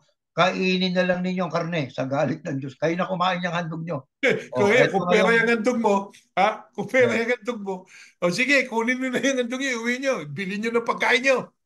Yun, yung katumbas niyan. Oo. Yung katumbas naman. Ano ngayon ang ipinaalaala ng Diyos sa henerasyon ng Israel? Ito po, next slide. 22 to 26. Tuloy-tuloy lang. Nang ilabas ko sa Ehipto ang mga ninuno nyo, hindi ko lang sila inutusan na mag-alay ng mga handog na sinusunog at iba pang mga handog. Sabi ng Diyos, inutusan ko rin sila ng ganito, sundin ninyo ako. At ako'y magiging Diyos nyo at kayo magiging mga mamamayan ko. Mamuhay kayo. Napapansin ba nyo? Hindi Mhm. sinabing magpatayo kayo ng kapila. Eh, Ha? Bagaman noon iniutos, tabernakulo, templo. Pero itong importante para sa Diyos mas importante ito sa Diyos mamuhay kayo sa parang iniutos ko sa inyo yan. para maging mabuti ang kalagayan ninyo. Yan. Nakita niyo yan. Pero hindi nila sinunod o pinansin man lang ang mga sinabi ko sa kanila. Yun lang ang problema doon Ayaw pansinin ang tinig ng Panginoon Diyos Mas mahalaga yung tinig ng tao, ng leader, kaysa tinig ng Panginoon Diyos O di ba? Kasi itong sabi ng aming tagapamahala Ito po Yeah. kasi ang gusto niya ganon. Ito paano yung gusto ng Diyos? Balo Ito pa sa kanila yun. mas mahalaga pa yung utos ng kanilang hari, ng kanilang leader kaysa salita ng Diyos na sa Biblia. Ito, ang patuloy nating babasahin. Sa halip, sinunod nila ang nais ng matitigas at masasama nilang puso. At sa halip na lumapit sa akin, lalo pa silang lumayo. Mula nang umalis ang mga ninuno nyo sa Ehipto, dito ang kausap po rito, ang tinutukoy ng Panginoon Diyos dyan, yung huling henerasyon, no? Hindi yung mga inilabas sa Ehipto. Siguro ito ay mga ilang generation na ito. Walang tinutukoy dyan. Mula nang umalis ang mga ninuno nyo sa Ehipto hanggang ngayon, patuloy akong nagpapadala sa inyo ng mga lingkod kong mga propeta. Pero hindi nyo sila pinakinggan o pinansin. Mas matigas pang mga ulo nyo at mas masama pang mga ginawa nyo kaysa mga ninuno ninyo. Yeah. Kaya itong mga sumunod na henerasyon na mula doon sa mga pinalaya mula sa Ehipto, mas matigas ang ulo Kaya ang Diyos ay sobrang nagdamdam. Bakit natin pinag-aaralan ito, kapatid na ministro? May kaugnayan ito sa ginagawa natin ngayon eh. Di ba? Hindi natin pwedeng i-dissociate yung ating pong pananalig at pananampalataya sa nakaraan, sapagkat ang nakaraan ay nangyari para tayo matuto. Ano dapat nating matutunan sa mga binabasa natin ito, sa partikular sa Kapitulo 7 ng Jeremias? Ang importante yung pamumuhay natin. Ang importante ito. Bagaman ang tabernakulo ni iniutos ng Diyos na ipagawa para siya'y manahan, maranasan nila ang Diyos, ang presensya ng Diyos, maging ang templo. Pero mas importante yung sumasamba. Yun. Kaya nga doon sa aklat ng Gawa, di ba? Yung darating ang panahon ng wika, hindi na kayo sasamba sa bundok na ito ng Gerizim. Maging kami, mga Hudyo, hindi na kami sasamba sa bundok na ito ng Jerusalem. Bakit? Sapagkat ang Diyos ay Espiritu at ang sumasamba sa Kanya dapat sumamba sa Espiritu at katotohanan. Ibig sabihin, kahit saan pwede ka nang sumamba sa Panginoon Diyos eh. Di ba, kapatid na Jeriel? Yeah. Sabi nga ito lang yan eh. Yung mga misleading na arguments no ng mga preachers. Marami mga preacher sa mundo eh. Yung mga preacher na magsasalita ng isang bagay pero hindi naman yun yung action nila. Misleading yan eh. Di ba? Magtuturo ka ng pag-ibig. Hindi mo naman kayang mahalin yung sarili mong kapatid. Oh, hindi ba ganyan eh? Yung kapatid mo pa sa laman. Alam mong Misleading yun. nahihirapan. Alam mong, sabi nga, in-incarcerate ng wala namang kaso. Ba't hindi mo tulungan? Yan ang tanong. Misleading yan ganyang mga uri ng preachers eh. Kaya napakahalaga na ang tao, huwag niyong bigyan ng karapatan ng kahit sinong kapwa niyo tao o ng kapangyarihan na hindi naman talaga para sa kanya. Kasi ang nagbibigay ng kapangyarihan, yun din mga miyembro eh. Miyembro. Kaya Miyembro. dito po sa iglesia ni Yahusha, never na magaganap yan sapagkat natutunan na natin yan. Hindi dapat na ang mga ministro sa iglesia ni Yahusha ay may clout over others. Ang trabaho po namin ng kapatid na Erning ay Magpahayag. mag-preach, magpahayag ng sinabi ng Diyos at ng Panginoong Yahusha. 50% lang po yun. Ang 50%, unawain nyo, tignan ninyo kung yung aming binasa at isinyer sa inyo, yung ba talagang gusto ng Diyos? Unawain nyo yun. Oh. So, kung tinatanong man natin ng ibang mga reliyon, ng Iglesia Katolika, Protestante, o Saksi ni Jehovah, o mga Iglesia ni Cristo, ang kini-question namin sa inyo, yung itinuturo nyo sa tao. Kasi kini-claim nyo, kayo lang ang totoo. Kayo lang ang may karapatan na mangaral ng Biblia. Oh, sa inyo anya pinagkaloob ang makaalam ng pagkaunawa. Oh, ano pa yung isang pinagkaloob daw sa kanila, kapatid na Erling? Malaman ng misteryo. Di ba? Oo, ang Yung, misteryo. Yeah. yung Hindi misteryo naman silang para kausap doon. Hindi naman silang kausap uh, doon, yung mga apostol eh. yeah. At ito pa isang misleading magsasabi, ano damdamin ng pamamahala para sa inyo? Naku po, Basahin natin, ayun na. mga kapatid. Ang binasa mo si Pablo eh. Si Pablo ba yung pamamahala Aklat ni na Pablo yun. tinutukoy mo? Ikaw yun eh. Hindi ba? So, mga misleading points yan na ang tao na nakikinig, pag hindi nagsisiyasat, maaakit kayo niyan. Maaakit Sigurado. kayo niyan. Hmm. Ngayon, ang layunin ba nung nagtuturo niyan, yung mga pinuno niyo, masama o mabuti? Sa paniniwala nila mabuti. Pero ano naging resulta sa inyo? Hindi nyo nasunod ang gusto ng Diyos. Nakita nyo? Tama. Kahalip na yung gusto ng Diyos, ang masunod natin, ang nasusunod yung gusto niya. Yung gusto niya. Ano katunayan? Meron siyang ipinagbawal sa inyo. Ewan ko kung pinagpapatuloy nyo na yan. Bawal na sa inyong alalahanin yung Mother's Day, di ba? Mother's Day nga. Yung Kailan yan pinatigil sa inyo? Noong ang mother niyang mismo hindi niya na inaalala, di ba? So, noong mangyari 'yon, ikaw man, kaya yung mo alalahanin yung nanay mo ha? Bakit po? Hindi ko na rin naalala nanay ko eh. Di ba? Damay-damay na lang. Yeah. Yan ang mga Kaya, misleading na preachers. misleading. Kaya diyan sa ating binasa, kapatid na Jeriel, mapapansin po natin ang pagtitiyaga at pag-ibig ng Diyos sa Israel. Oh Nabahin niya. yeah. Nang sabi nga, ay patuloy akong nagpapadala sa inyo ng mga lingkod kong mga propeta. pero hindi nyo sila pinakikinggan o pinansin. Mas matigas pa mga ulo nyo at mas masama pang mga ginawa nyo kaysa mga ninuno ninyo. Ito pang patuloy na pahayag ng Diyos. Ito, next slide. Sa 27. Jeremias, kung sasabihin mo sa kanila ang lahat ng ito, hindi sila makikinig sa'yo. Yeah, Kapag magaling. tatawagin mo sila na lumapit sa akin, hindi sila sasagot. Kaya ito ang sabihin mo sa kanila. Ito ang bansa ng mga mamamayan ay ayaw sumunod sa Panginoon o kaya huwa na kanilang Diyos at ayaw magpaturo. Yan. Yan ang problema eh. Ayaw magpaturo. Sila daw ang magaling. Sila Mhm. daw ang may patnubay. Sila daw may karapatang mangaral ng Ebanghelyo. Eh kung kayo may karapatang mangaral ng Ebanghelyo, eh bakit hindi nyo maituro ang nakasulat sa Biblia? Magkakaroon ng millennial reign ang Panginoong Yahusya. Sige, ba't hindi nyo na ituturo? Kami itong mga taong walang karapatan daw, ba't namin na ituturo po yon? Mhm. Hindi lang yun. Sabi nga kung kayo may karapatang magturo at magpatupad ng salita ng Diyos, ba't di nyo ipatupad dito yung kaisahan nyo? Ha? Sa Amerika, Hindi. yeah. Oh, ba't di nyo ipatupad dito sa Amerika yung kaisahan nyo sa pagboto? Ha? Kaisahan nyo sa pagboto, ba't di nyo patupad dito yan? Sinubukan nyo. Hamon sa inyong dinodoktrina. Itinuturo nyo sa mga mamamayan. Oh, ba't di nyo ipatupad dito? Nagpatupad kayo minsan, na-question kayo ng mga Amerikano. No, di ba? At binoto pa, bali pa yung nagsulong ng same-sex marriage. Yun ang ibinoto nila. Oh, isipin mo yan. 19, ano yun? Oh, 1996. 19 ano yan, 1986. 96. Noong 1996. 1996 yan, oh.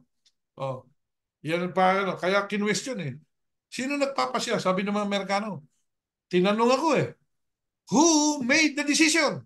Sabi sa akin. Ay, sa Portland, Oregon yan. Sabi ko, the administration. Who is he? Does he know the political fabric of the United States of America? Is he an American? Yun ang tanong. Sabi ko, isulat ninyo yan. Sinulat naman. Mulat naman. Kaya yung sumunod na election, walang pasya. Yun ang pasya na ngayon. Walang pasya. Yung mga ano, walang rekomendasyon. Tanungan yung mga kapatid. Ano ibig sabihin walang rekomendasyon? Pwede na ba kami bumoto na? Kasi dito mahalaga yun eh. Makikiisa sila, karapatan ng tao yun. Bakit pati yung Yes. pinakikialaman nyo? Ha?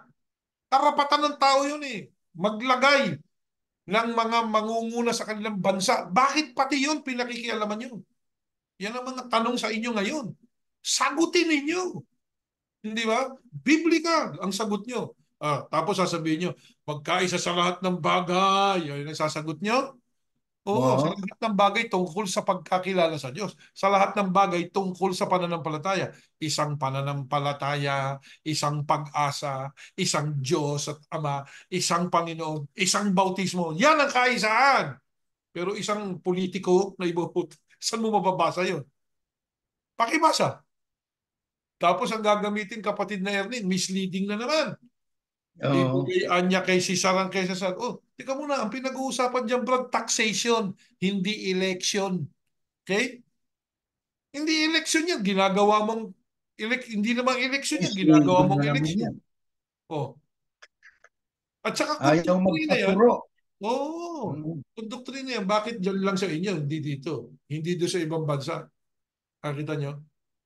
Sa makatwid, ang sabi nila kasi, alam nyo dito sa Amerika, ang isa sa dahilan niya, isa itatax ka eh. Oh, yeah. O itatax ka. So pera, di ba? Isipin mo nga naman, Yeah. gano'ng kalaking tax yung itatax sa'yo kapag ka isinulong mo yan dito sa Amerika. Kaya Eh, ang ano ba pasya, wala mahalaga ng sa inyo? pasya. Pera o ang pagsunod? Sabi nga nung, kanino sinabi ng Diyos yun?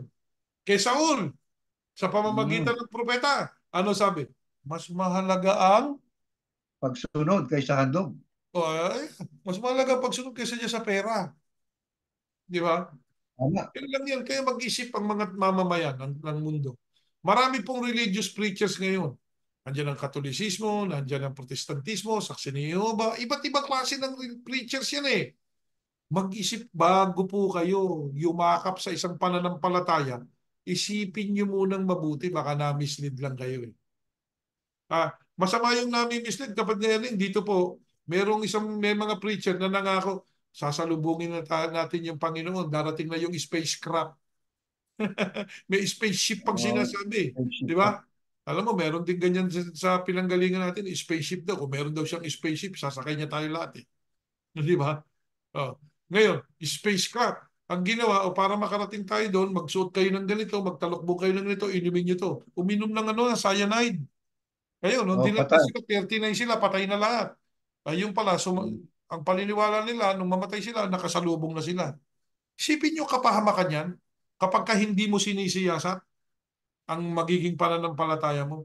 Kasi yung religion, kapatid na Erning, mapanganib yan. Kapag ka hindi nag-isip ang taong yumapos diyan. Tingnan nyo na lang yung nangyari dito sa Amerika noong 9/11. In the name of religion eh. Ano ba isinisigaw ng mga suicide na yun na mga tao na ibinangga doon sa Twin Tower yung eroplano? Ano Allah isinisigaw? Akbar. Oh, pangalan ng Diyos. Allah Akbar, yun ang sinisigaw. Oh, ano sinisigaw ng mga taong pumapatid? Yung pangalan ng Diyos. Kaya napakapanganib ng reliyon na pumasok sa tao na hindi niya inisip na akala niya utos ng Diyos yun. Kaya ang Diyos, sabi niya, galit na galit ako sa mga taong to, ginagalit ako nitong mga to eh. Di ba? Kasi nga, Ngayon, pati ang hmm, pangalan ng Diyos nadadamay. nadadamay. Yeah. Ngayon, kapatid na Gerald, bago winasak ng Romano ang ikalawang templo noong 70 AD, ano, ang Kristo ay pumupunta rin ng regular sa templo. Ito katunayan. Next slide po. Masahin natin. At naikatlong araw, natagpuan nila si Yahusha sa templo na nakaupong kasama ng mga tagapagturo ng kautusan.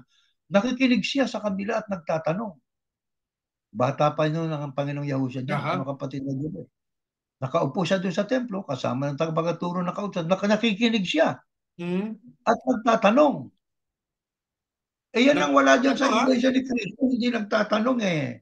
At kung magtanong man yung miyembro, galit yung ministro. Tatanong ng tanong, di ba? Di kakaisa. Hindi natin. Bawat taon, pumupunta ang mga magulang ni Yahusha sa Jerusalem para dumalo sa pista ng paglagpas ng angel.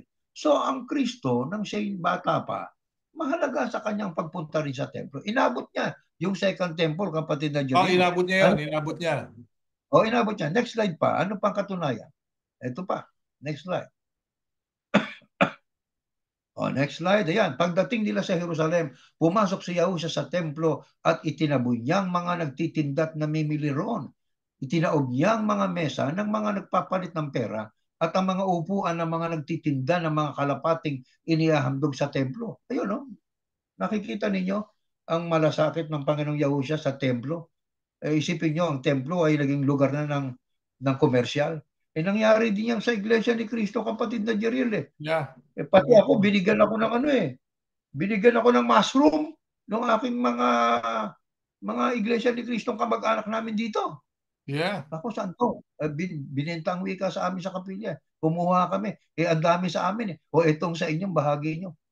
Naging, naka, Yeah. matutuwa kaya ang Diyos sa ginawa nila.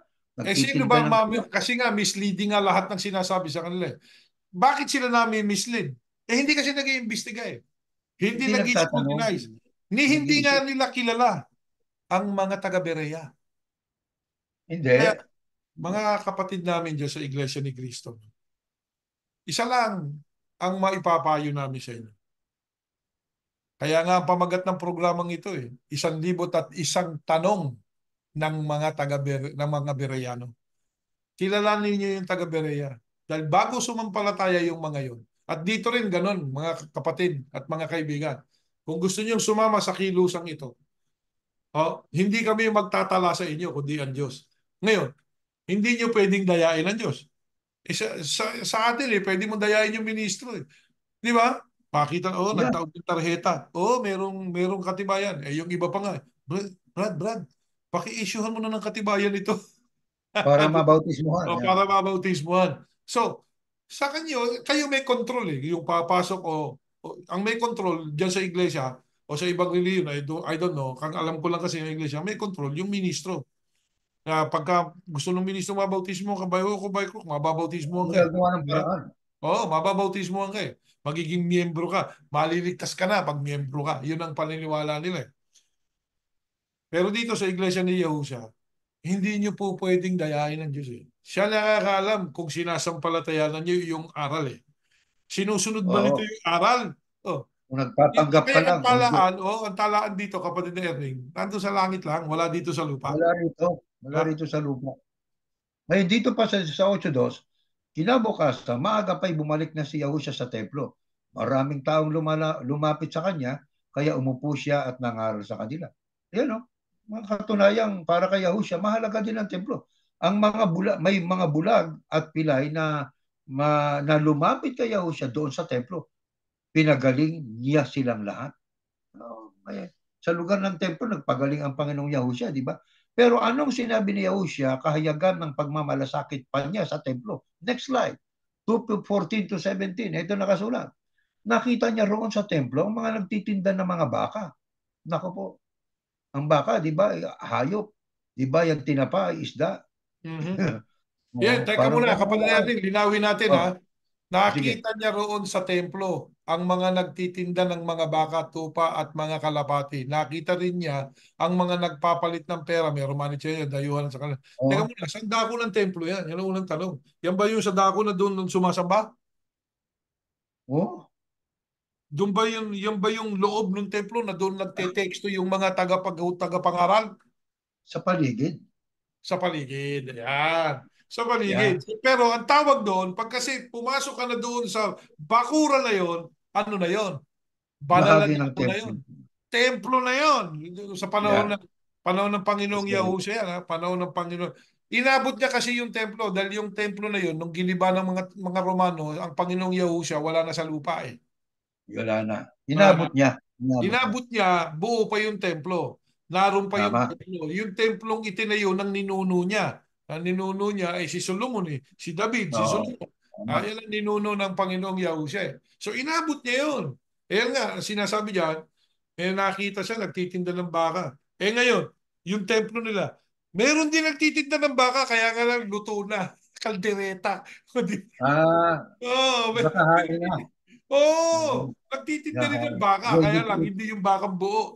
Tinilad-tilad na, niluto na, nilaluan na ng kanin. May restaurant eh. O di ba? May restaurant na. Yan. Ayun na nangyari. Hmm. O, ito pa. Tuloy natin. Kaya gumawa siya ng panghagupit na lubid at itinaboy niya palabas ng templo ang mga baka at tupa. Ba ayan ang nangyari. Ikinalat niya ang mga pera ng mga nagpapalit at itinaob ang mga mesa nila. Sinabi ni Yahushua sa mga nagtitinda ng mga kalapati, alisin ninyo ang mga yan. Huwag niyong gawing palengke ang bahay ng aking ama. Kaya, nako. Naalaala ng mga tagasunod niya ang nakasulat sa kasulatan, mapapahamak ako dahil sa pagmamalasakit ko sa bahay ninyo. Kaya sa galit ng Panginoong Yahushua, no, talagang alisin niyo ang mga yan. Huwag niyong gawing palengke ang bahay ng aking ama. Ito, kapatid Erning, sa salitang yan, ano? Noong ako'y nakadistino doon sa Italia, sa Firenze, Okay. ano tayo noon eh, yung centennial na sinasabi nila Oo. centennialan, di ba? May mga paninda, relos, payong, sombrero, kalendaryong mag-e-expire na. Yan mga paninda. Alam niyo kung saan ipinalalagay? Inalis yung kaban, alisin daw yung kaban ng handugan, at doon Andugan. ilagay yung lamesa na doon i-display yung payong, relos. Yung ibinebenta pati presyo. Sa loob mismo ng kapilya. Sa loob mismo ng kapilya. Ito, karanasan ko yun eh. Ako Yeah. nandun. Yan ang bilin sa amin. Pero sabi ko nga, para yatang mali. Siguro doon na lang natin ilagay sa labas. Yung sa may Oo. lobby. Kaya sumunod naman yung Pangulo Diakono, doon sa lobby na lang nilagay. Kasi parang ang tagubilin doon daw, yung alisin yung kaban doon sa ano, sabi ko hindi doon. Kasi ako bilang ministro, hindi ko rin ma-attend. Ito nga eh. Itong ginawa ng Panginoong Yahweh, isipin mo, kung bagay, noon, yun ang pananampalataya natin eh. yung bahay-sambahan ay napakabanal na dako. Pero ngayon, teka muna, pwede naman pala. Dahil hindi naman banal na dako yun eh. Dahil hindi naman tumitira na ang Diyos dun eh. Di ba? Sa makatwid, nung tayo naroroon sa iglesyang yan, yung pananampalataya natin, mahalaga yung dakong yun. Pero, hindi naman natin pinapahalaga. Ginawa nga natin tindahan eh. Katulad nitong ginawa na Oo, ito. Di nagpalengke ba? na eh. Ay ano ba yun, Anya? Hindi naman yung Anya tindahan. Eh ano ba yung binibenta natin? Ano ba yung relos? Ha? Ano Mga ba yung katwira pa. kalendaryo na nandun? Payong. At kung ano-ano pang mga commodity. Di ba? So, paninda yun. At ang mga kapatid, bibili. Oh, yun ang Oh, ginawa. Kaya ang yeah. Diyos talagang, ang tanong natin kapatid na Ernie, nagalit ba ang Diyos? Oo, kasi una, ang unang galit ng Diyos dyan, hindi niya naman inutos na magtayo niyan. Tapos diniklarang bahay daw ng Diyos. Pagkatapos na ideklarang bahay ng Diyos, nagtinda. Ayan, ayan, Yan ang matindi ron. nagtinda. Isipin mo, Bahay pala ng Diyos eh. Ba't ka bahay pala nagtinda? ng Diyos para sa inyo. Bakit nagtitinda kayo dyan? So ito yung mga katanungan para sa inyo. Ngayon, kung may paliliwanag ninyo ng maayos siya sa mga nakikinig. Marami kasing nakikinig dito. Maaaring dyan sa inyo yung mga miyembro nyo nakikinig dito. So, ito na, papakinggan nila itong mga tanong na ito. O di sagutin nyo ng maayos. Sa halip na sasabihin nyo, huwag kayong makinig doon sa mga taong yon. O ito po, sagot Sagutin natin mo. doon sa mga ministro ng Iglesia ni Yahusha na nagsasabi nito. O, edi nagkaintindihan tayo. Ngayon, kung yung sagot nyo ay talagang biblical, ay sasaludo kami dyan. Di ba? Ayan, tama. Pero kung may pipilipitin kayo, ay lalo namin uusisain yan. Yan. Tama. Ngayon, kapatid na Jeriel, ano ang tinanong kay Yahusya ng mga pinuno ng mga Hudyo pagkatapos ng tagpong ito na sabi niya, alisin niyong mga yan, huwag niyong gawing palengke ang bahay ng aking ama. Next Mhm. slide. May pinakasulat. Ayan, babasahin natin. Dahil sa ginawa niyang ito, tinanong siya ng mga pinuno ng mga Hudyo, anong himala ang maipapakita mo sa amin upang mapatunayan mong may karapatan kang gawin ito? Mhm. Sinagot sila ni Yahusya, gibain ninyo ang templong ito. Literal yung templong tinutukoy niya. And, At sa loob ng 3 araw ay itatayo kong muli. Yun ang sabi ng tinanong siya na, di ba?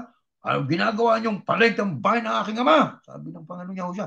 Ang tanong-tanong nila ngayon, tinanong ng mga pinuno ng mga Hudyo, anong himalang at maipapakita mo sa amin upang mapatunayan mo may karapatan kang gawin ito?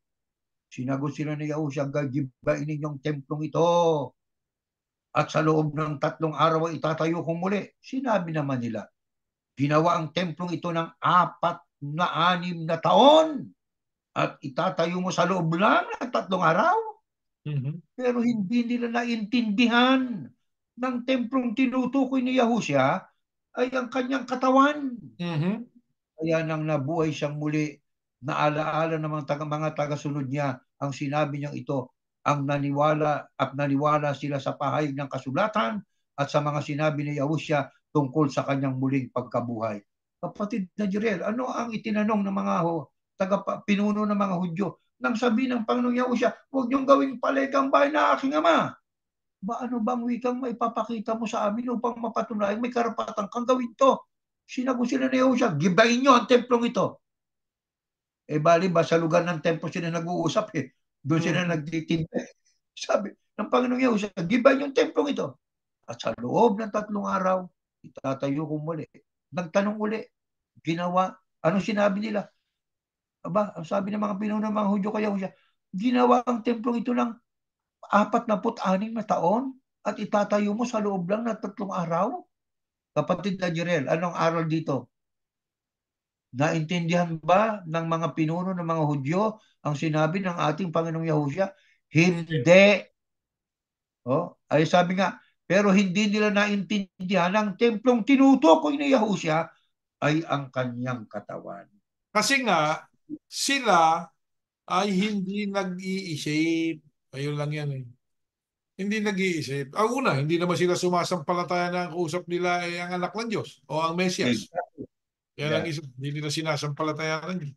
So, mga kapatid, ito lang ang moral lesson dyan. Mahalaga ba ang dako para sa Diyos? Yun ang ating unang itanong. Mahalaga ba sa Diyos yung dako sa kasalukuyan? Noong unang panahon, mahalaga sa Kanya yun. Kaya sabi niya, sa dakong pipiliin ng Panginoon ninyong Diyos. Nakita nyo? So, mahalaga sa Diyos yung dako noong araw, panahon ng Israel. Pero kung nga, nagalit na siya dahil sa pagtrato, yung mga tao pumapasok doon sa templo, hindi naman sinusunod yung utos niya. Kaya ang diniklara na ng Diyos sa pamamagitan ni Yahusha, tayo na yung templo. Hindi ako titira dyan sa mga kasi hindi nasunod ng Israel, kapatid na Erning eh. Yeah. Yung bilin niya kay Solomon. Hindi nasunod ng Israel yon. Kaya sa bagong tipan, ano na sabi ng Diyos? Hindi ako tumitira sa mga templo o gusali na ginawa ng kamay ng tao. Hindi mo iklara na ang Diyos. Dinitouch na ng Diyos yung sarili niya doon sa mga ginagawa na gusali, ginagawa ng kamay ng tao. Yung mga binibuild ng tao. Detached na ang Diyos doon. Ang gusto niyang attachment, ikaw, ako. Ayun yan eh. Yung katawan mo, Kapatid ako. na, Oh, yeah, itong katawan na to. Eh sino ang mamamagitan sa atin? Sa Diyos. Yung anak ko. Yun ang yeah, sinasabi ko kasi. Yan ang exactly. essence, di ba? So sa mga katwid, Mhm. ang mahalaga sa Diyos ngayon, tayong mga tao. Kung saan Ngayon, man tayo ano po? nagkakatipon, paano man tayo kumakain ng salita ng Diyos. Katulad dito, Oo, kumakain ng kaluluwa natin ng mga salita okay. ng Diyos na Mhm. natututunan natin yung gusto ng Diyos. Mahalaga sa Diyos Oo, yan. O paano totoo yun. ngayon nakakarating sa atin yan? Sa pamagitan ng makabagong teknolohiya. Yung hindi kayang gawin ng mga apostol noon, nagagawa na natin ngayon. Yes, ngayon, nagagawa na. Nagagawa Ngayon, na sinabi natin. ng Panginoong Kasi Yahusha nga, dyan, kapatid pinahintulot na na ng Diyos Jeriel, eh. Oo. oo, 4 na 6 na taong itatayo sa loob lang ng 3 araw. Hindi nga nila naintindihan na yung templong yon ay hindi na yung literal na Hindi templo. na. Hindi na yung building. Ang sabi ni Yahusha, ang sabi ng Biblia, ang tinutukoy ni Yahusha na templo ang kanyang katawan. Siya ba lang Mhm. ang templo? Next slide. Ito Hindi lang nakasulat. siya. Ito. Ito. Pakibasa kapatid na Jeriel. Hindi maaaring magsama ang mga Diyos-Diyusan at ang Diyos sa isang templo. At tayo ang templo ng Diyos na buhay. Kaya hindi po pwedeng maka-Diyos ka tapos gumagawa ka ng masama eh, di ba? Yeah. Sabi diyan, tayo ang templo ng Diyos na buhay. Gaya ng sinabi ng Diyos, mananahan ako at mamumuhay sa kanilang piling. Ito, tuntun templong to. Ako'y magiging Diyos nila at sila'y magiging mga taong sakop ko. Kaya lumayo kayo at humiwalay sa kanila. Layuan ninyo ang itinuturing na marumi at tatanggapin ko kayo. At ako'y magiging ama ninyo. At kayo na may magiging mga anak ko. Ako ang Panginoong makapangyarihan ang nagsasabi nito. Hindi ba't ang katawan ninyo ay templo ng banal na Espiritong nasa inyo at tinanggap ninyo mula sa Diyos? O yan, hindi ba't ang katawan ninyo ay templo ng banal na Espiritong nasa inyo at tinanggap ninyo mula sa Diyos? Kung ganon, ang katawan ninyo'y hindi sa inyo. Ito, Yeah. sa atin. Kundi sa Diyos. Property ng Diyos itong katawang ito eh. Kaya wag mo kung saan-saan gagamitin yan. Di ba? Kaya lumayo ka sa sexual na immoralidad. Yan number one. Ayun. Ang ibang kasalanang ginagawa ng tao ay walang kinalaman sa kanyang katawan. Ngunit ang gumagawa ng sexual na immoralidad ay nagkakasa sa sarili niyang katawan. Ayan, mga kapatid, mga taga-subaybay ng programa nito. Idideklara ng Diyos itong templo. Dito siya tatahan. Kaya, yung mga nakikita niyong katedral, magandang tignan, di ba? Pero walang kinalaman na ang Diyos dyan. Yung sinasabi ng Iglesyang Templo Sentral, magandang tignan. Pero walang kinalaman na ang Diyos dyan. Ha? Sapagkat hindi na siya dyan tatahan. Saan siya tatahan? Sa bawat individual na sumusunod sa Kanya. Sa bawat individual na nagpapahalaga doon sa templong katawan natin. Malinis ang pamumuhay. Oh, sabi nga dyan, yung binigyan ng din dyan, yung sexual na immoralidad eh. Di ba? Yung Yeah. immorality, hindi tayo dapat Ito na yung nababuhay template. dyan. Kung nagawa man natin noon yan, pagsisi tayo. Di ba? Kung yan ay naibuhay natin noon, magsisi tayo. Linisin natin ang templong ito. Hindi, sabi nga, yung pinupuntahan mong templo, yung pinupuntahan mong kapilya, walang kabuluhan yun kung hindi ka naman nagbabago. Ngayon, Yeah. saan natin ngayon tinatanggap ang mga salita ng Diyos? Ayan, sa internet. Di ba? Meron kang isang silid sa iyong tahanan, isang maayos na silid, nakikita mo at naririnig mo ang mga itinuturo. O, ayan, mahalaga yun. Meron kang kasamang nakikinig. O, katulad kami ni Kapatid na Ernie ngayon, magkasama kami. Ha? Nakikinig. O yan, nagko-congregate na. Kaya yung tinatanong ninyo sa amin, kung meron kaming kapilya, meron ba kayong templo? Marami po! Marami kaming Ito, templo. ito. Isa, dalawa, ilan sa screen. Yung pang mga nakikinig. Kaya lang mga templo ng Panginoon Diyos. Ha? Kaya, sabi nga alam niyo yung mga gusali, sabi nga property. May horas ang tawag nila. Kaninong property ba yan? Kaninong property yan? Sabi niyo sa Diyos. Yung nga, binanggit natin kanina, pero na ibebenta niyo. O ito, kaninong property ito? Sa Diyos ito. Sa Diyos. Yeah, sa Diyos ito. Ito yung templo. Kaya ano ang sabi ng Panginoong Yahusha? Para ang Panginoon Diyos at siya ay manahan sa templong ito. Basahin natin. Next slide po. Ito nakasulat. Ayan. Sa Juan, sumagot si Yahusha, ang nagmamahal sa akin ay susunod sa aking salita. Mamahalin siya ng aking ama at mananahang kami sa kanya. Kaya, Ito na ang templo. Anong dapat natin gawin? Ingatan ito. Anong nahayag pag iniingatan natin itong templong ito? Minamahal natin ang ating sarili. Pagka tayo gumawa ng kasalanan, hindi mo iniingatan yung templong ito. Pag yeah. hindi mo iniingatan ang templong ito sa sentidong gumagawa tayo ng immoralidad at iba't ibang kasalanan, hindi mananahan ng ating Panginoon Diyos at ang ating Panginoong Yahusha. Kanino mananahan ng Panginoon Diyos? Sa templo, sa tagasunod ni Yahusha na sumusunod sa tinig ni Yahusha. Kaya kapatid na Jeriel, maliwanag po itong ating sagot sa tanong ng ating mga kaibigan na Yes. kaya kami sa panong ito, kami ang templo sapagkat yan po ang itinuturo ng Biblia. Itinuturo ba sa inyo yan? Yan ang tanong. Alam niyo, Oh, kapatid na Erling, ang simbahan ka nga, destino nga tayo dyan sa Italia, no? oh. Daming mga simbahan ng Katoliko dyan. Pero halos wala akong makita na talagang mga nagsisimba. Wala naman. Pero bakit nagpapatuloy ang flow ng kanilang finance? Kasi pag pumunta ka doon sa kanilang simba, may donasyon. So naging yung gusali, kumikitang mag-isa. Nakita nyo? Wow. Kaya kung ikay taong, okay, mag-isip kang mabuti. Kahit wala ng miyembro, tapos Kumikita yung pa rin. Vatican, kapatid na Erling, yung kanilang Oh, pinaka-sentral, pagpapasok ka sa loob, may bayad. Magtutur ka, aba. may bayad. O sa makatwid, yung mga gasaling yun na pinatuyo nila na di umano'y banal daw, yan ang Katoliko nung araw, di ba? Oh. Ngayon, pinagkakakitaan na nila. Kumbaga siya, no? Tuloy ang finance nila na support dahil doon sa mga bagay na yun. Dahil naging museum. So, yan ngayon ang ginagaya ng ibang mga religion.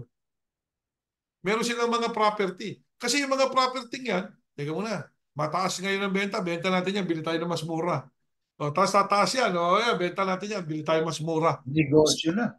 Ano nangyari? Bakit Realty. ganyan? Kasi nga, nakorap na. Ba't makukorap? May pera eh. Ano pa? May power. Makukorap ka talaga niyan.